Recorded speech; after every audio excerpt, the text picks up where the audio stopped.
Here we are again for another one of my interviews for Startup Without Burnout, and I'm really, really excited about this one, which I know I keep on saying I'm excited, but I have some amazing people on this. So this is April Iannazzone. Not only is she amazing, but she also has been my business coach because, listen, everybody needs a business coach. I'm just telling you right now.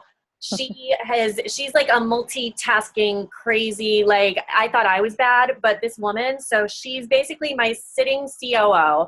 She tells me when I'm nuts. She pulls the rug out from under me if I think I'm like, chasing unicorns and rainbows. She's just awesome. So now that I'm done with my little, diatribe or monologue about her, I'm going to give you who she is and how I found her. So she is the CEO of Growth and Profitability and the founder of Self-Made Success School, is highly acclaimed marketing strategist and business mentor. But her most important job is kind of being there for her two amazing daughters who are really, really, really talented and beautiful. And Michaela and Talia are just awesome. And her husband, Steve, who I had the pleasure of meeting out in California, which is very weird because both of us live in Florida and I hadn't met him yet. April's discovered the secrets to building a lucrative business around the family and lifestyle that she loves, and she's passionate about helping other hardworking entrepreneurs and business owners do the same. So she thrives on helping all of those business owners scale their business, and maximum growth and profits while positioning themselves as a top leader in their industry. And before she was able to truly build a team and her dream business around her lifestyle, April was also kind of stuck in that trap of work harder, earn more, and that mentality that everybody has. And it was kind of starting to take its toll. So she totally got me when I called her. And then after never having time to vacation and missing her girls' basketball games and putting her job above her family, April really decided that she had enough. So that's when she built her business around a lifestyle that was on her terms, and Self-Made Success was born. And I know I'm going on, but I'll get to the question soon. I know, I hate hearing about myself, so I want to stop you, but go ahead.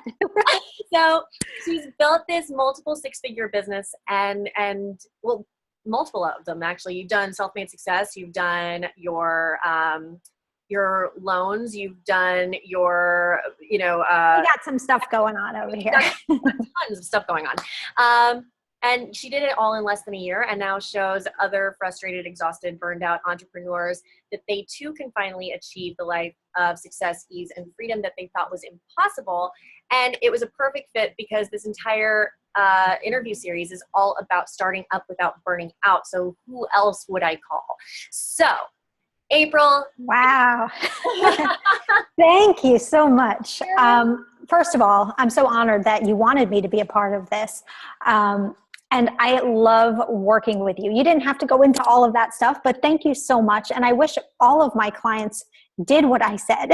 And you are amazing. And I love what you're building. And I am excited to share what I know today. Yay. All right. So I'm going to jump right in because I don't like talking as much as I just did. So I'm going to run into having you talk. And really, it's going to start out with just asking at the very, very basic, how did the path start for you to become an entrepreneur and a business owner? Because I've heard the story, but they need to. I'll give you the really quick version of the story because we all have our big, long versions. So I've always been an entrepreneur. I've always had some type of business of some form. So I went to culinary school. My lifelong dream since I was about 10 was to be a chef. I left culinary school. I opened a catering company, really successful catering company, event production in South Florida. We did that for about 7 years. And then fast forward 2 kids and a divorce, I ended up finding myself in the corporate world selling food to restaurants and hotels through a big food service distributor. So I was working with a lot of men doing some really great sales. I enjoyed it so much, but it was always the harder you work, the more money you made. You're a commissioned sales rep. So I was working crazy hours. And if you guys know anything about the hospitality industry, when restaurants run out of chicken on a Friday night at 8:00, you need to get them chicken by 8:30, or if they can't pay their bills, you need to kind of lie and say they paid the bills so they can get their order and they can open their restaurant the next day. So it was a really stressful job, and I was working crazy hours. I was never seeing my kids. And my friend had a company that was providing creative and alternative funding for businesses. And she said, April, you have a lot of restaurants. They need money. Why don't you offer them this product? I'll give you $200 and we'll, you'll get a little commission. I'm like, okay. So I was making a few extra $100 a month, and it was great. And I started thinking to myself, this is kind of easy. I don't know what she's doing, but it seems like she's just submitting the deals and making some money here. So I ended up transitioning to that, but I wasn't really thinking about that. I guess I skipped a part. So when you're running to restaurants at 8:30 or 6 a.m. the next morning, or whenever there's a fire, you need to put it out no matter what. That's the only way you're going to succeed, especially if you're a commissioned sales rep, because they can just move on to the next person. So they needed to know they could count on you. And I really wasn't seeing my kids. I was coming home, kissing them before they went to bed, and my husband was raising the kids essentially. And the final draw was when my daughter was in a volleyball game, and I pulled her out of the volleyball game like it was playoffs because a restaurant in Miami ran out of something and I had to go get it. Or something came wrong on the truck. I don't remember what it is. But things like that were happening way too often. So I finally said to my husband, so-and-so's doing this and she's making really good money. I think I should try that. He's like, what do you know about financial industry? And, and he's very supportive, but he's like, April, really? I'd support you want to open another catering company or whatever. He's like, really? You want to do that? So I'm like, you know what? You're right. And I put it off. And then that volleyball day came and I said, you know what? Let's do it. So I went home at night and I made the decision that I'm going to learn everything I can about it. And that's going to, once I replace my income with that food service distributor, I was going to leave. So within 3 months of making that decision and knowing nothing about the financial industry, I was able to replace my 6-figure plus income with that food service distributor within 3 months. And I quit. And since we have built several 6-figure businesses, but it was about making the decision that you've had enough and you're going to do whatever it takes. That was really it for me. And I could open a business in any industry and make it work at this point. Yeah, no, you've proven that with me and other entrepreneurs time and time again. So it's funny because I always say that, in order to have a great business, you have to have that iconic brand and the foundation and all of that. But without the right guidance, I don't care how good your brand is. I don't care how pretty you are. I don't care how talented you are. You can be the most talented person in the entire world. But if you don't have the processes in place, and she literally has become my company's COO, and she's a bargain. So yeah. What hell did that? Hey, listen, whatever she charged, it would be worth it. So I feel the same way though, because you can have all of those systems and those processes and have your business on autopilot and all of that great stuff and your customer base, but it's like putting lipstick on a pig. I'm sorry, that's the wrong phrase. But thank you. Yes. You need to delete that part. It did not make any sense. I'm so releasing it because that's awesome. You better not.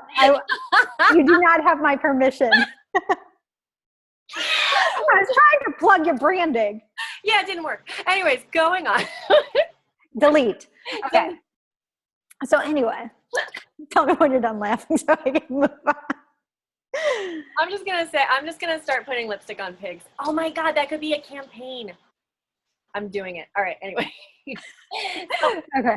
Well, you never heard that saying before? Oh yeah. No, I said it backwards though for what I was talking about. Okay. Yes. All right, so you have to cut that out because that means my stuff's a pig. So anyway, here we go. So, all right. So you built a bunch of businesses. Hold on. I got to say my part. One sec. All right, fine. So wait, let me talk. I'm just going to drink my coffee. Thanks. But it's the same. I can't do it.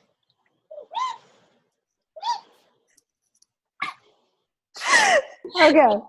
And now I'm sweating. Okay. Shiny bitch. Well, I'm trying to say something nice about you and I can't. Hold on. All right. Woo. Go on. All right. So, the reverse is true too, because you can have all of that great strategy, all of that business sense, a great plan, but if you don't have the right branding and you position yourself completely wrong, you're going to be stuck in the mud. So really it works hand in hand. I like that. I'll take it. So obviously you've launched multiple six-figure businesses for yourself and for other people as basically the startup guru, right? So basically how long did it take you to hit that first six-figure mark? And then I've got another follow-up question for that. Sure. So when I left the corporate world and I did the funding company, we hit it in 6 months. At the same time, I was simultaneously growing an event production company because I'm not passionate about creative and alternative funding. That is so boring to me and a lot of work, but great money. But I love the events and I love helping other people. So I was able to grow that one in about 11 months to 6 figures. Oh, wow. And then we moved on to other things. All right then. So then because you've done this over and over and over again and your formula is pretty much dialed in, and something that I tell people all the time is don't fix what's not broken, right? So yes, be an early adopter for technology and find new ways to communicate an old idea, right? Mm-hmm. But what do you feel is the best action step that our viewers who are thinking about starting a business or growing their business should be implementing right now? The best action step really would be start with the bigger vision in mind. Don't make any decisions for your business where you are right now. So always think where you want to be 5 years from now, 10 years from now, and it's going to really make a big difference. And I know a lot of the viewers are going to say, well, I don't have the money to invest in branding, or I don't have the money to invest in a professional website or even a business coach. When you try to, there's always ways around all of that, or creating a new product and bringing in some quick income. But when you try to be cheap with yourself and your business, or when you're making decisions based on where you are at this point, you're going to stay at this point. Yeah. So always have that bigger vision in mind. I like it. All right. So then the follow-up question to that is, most successful people have a routine. I know your schedule because I work closely with you, but I love your schedule. I think that it's inspiring, especially for working parents. And there's a lot of people that are on this precipice of change because they're parents. Yeah. So what's your daily routine? So I was never like this before. And I always thought being an entrepreneur, you can, decide today I'm going to do this, or today I'm going to do that. Or I'm going to go out to lunch with somebody. Yes, you can still do all of that, but I was not as successful as I am now, where I live and die by my schedule. Like, I didn't want to be tied in, but now I live and die by my schedule. Even going to have coffee with my mom is in my calendar, or it's not going to happen. So her mom is her client. I'm just throwing this out there. Like, she converts. Oh yeah. So for me, my kids go to school primarily between the hours of 8 to 4. One's in middle school, one's in high school now. So my schedule, all the busy work that needs to be done in my business is typically done between 9:30 and 2:30, maybe 3 o'clock at the most.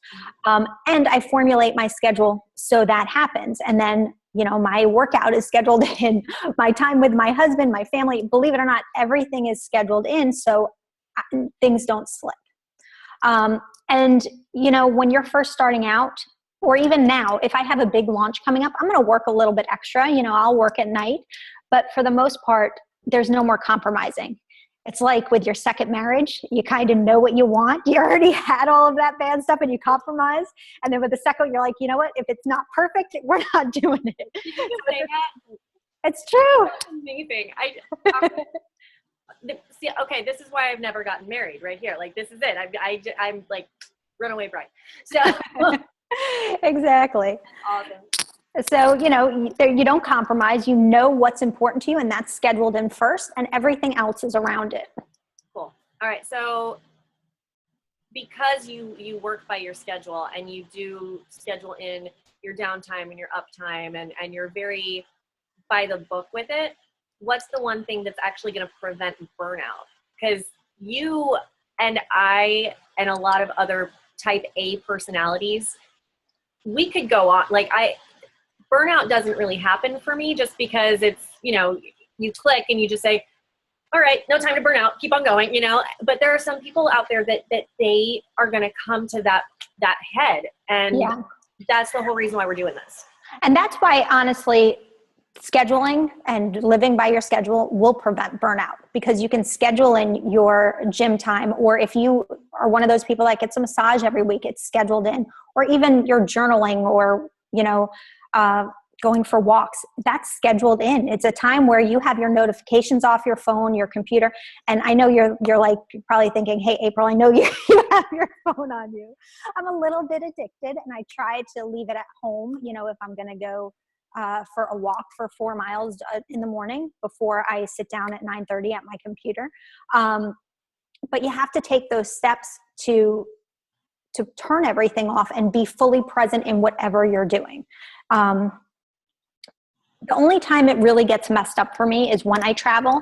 And that's why I'm not a big traveler. I'll travel to go speak. And I know you're a big traveler, but because I have the kids going on, because I have, they're in a million different sports and a million different things. When I travel, it takes me a few weeks to get back from it.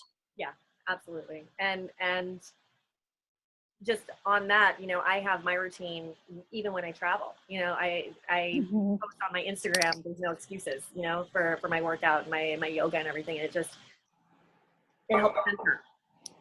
Yeah. So I totally, I get it.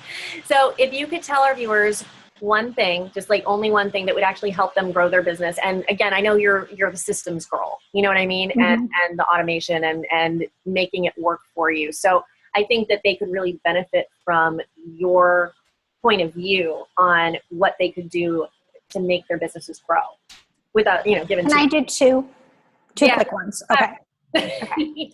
The first one's like a no-brainer, but people are still not doing it. You have to build a list of your ideal clients, so you actually have people to sell to. I don't care what industry you're in. Everybody says, oh, my industry doesn't need lists. I have a list for my creative and alternative funding.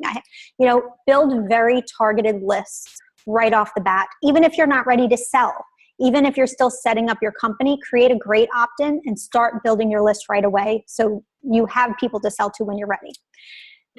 When you're talking about a list, just for some people that are not even familiar with this, right? Sure. So, I was just talking to a woman who she is about to launch a basic company, just refurbishing old furniture and antiques, right? So what do you know from internet and lists and emails and things like that? So could you just go a little bit more in depth with explaining what you mean? Sure. So it depends on who her target market is, whether it's somebody that wants to learn how to refurbish or people she's going to sell the refurbished furniture to. You want to build a list, meaning you want to collect their name and email address and have permission to send them great content. And then once in a while, something salesy, but amazingly great content. So they're waiting for you to sell to them. Yeah. And the way to really do this is create a great opt-in offer, which means a great freebie, not, hey, will you subscribe to my newsletter? So something great, like, here's how I refurbish this kitchen cabinet and used it as a dresser in my daughter's bedroom, or whatever. I don't know, whatever you want to use. But here's the 10 steps you could do it too. And if they're interested, they're going to put their name and email, and now you have a communication with them. So that's how to get started. And you need to have that email marketing system, Aweber, Entreport, whichever one you choose, but have it and start doing that. Don't collect business cards and say, yes, I have a list of 5,000 people, because you collected all these networking cards. They didn't give you permission to send them stuff. We want people that are interested. Got it. The second thing, which I know you are very good at and doing right now, is building a team to support you. So you can focus on what you do best, which is being creative, and then you have this amazing team that supports your creativity. So delegate, which, figure out what you love doing and what you hate doing or not good at doing, or what somebody's awesome at doing, and give that work to them so they can free up your time so you can make more money and for the entire team. Yeah. And what do you say to people that say, oh man, I can't afford to delegate yet? Can't afford not to delegate. Boom.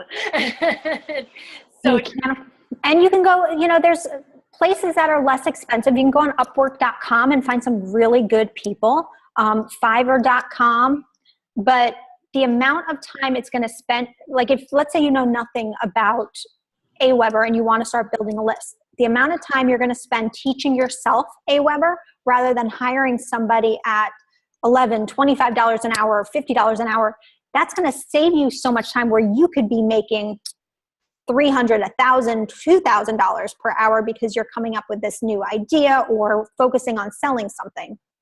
Cool. All right. So later tonight, we're going to be sending out a link, and it's an amazing gift that I already know what it is because you're awesome. But if you could let them know what you're going to be giving, that would be amazing. Awesome. And actually, it'll help you get started building a list as well. Oh. We are giving away the 7-day discovery call challenge. So if you sell any high-end programs, or if you have to do any one-on-one selling, whether on the phone or in person, the 7-day discovery call challenge is definitely going to help you. It's 7 days and it walks you step by step with great video and great homework. That's awesome. So thank you. Well, thank you. Honestly, the people I've been interviewing the content has been amazing, and the insight has been amazing. And if people aren't benefiting from this, it's because their ears are off. Honestly, it's the information, and that's why we're doing this over 5 days, because it's a lot of information. But the gifts, yeah, your listeners are going to walk away with thousands of dollars in gifts. Dude. Yeah. Dude. So it's crazy.